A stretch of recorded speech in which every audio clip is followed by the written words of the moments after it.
بقينا في زمن غريب، مش كده؟ فعلا غريب.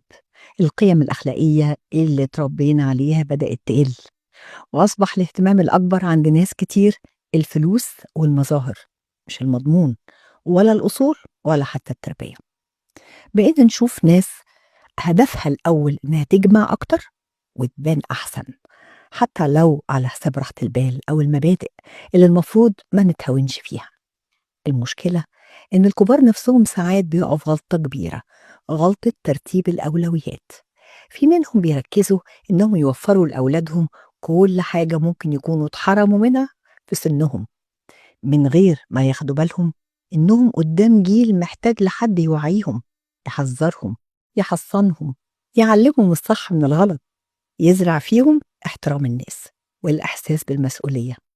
للأسف مش مدركين إنهم بيصنعوا جيل يعرف سعر كل حاجة، بس مش دايما بيعرف قيمتها أو حتى إزاي يحافظ عليها.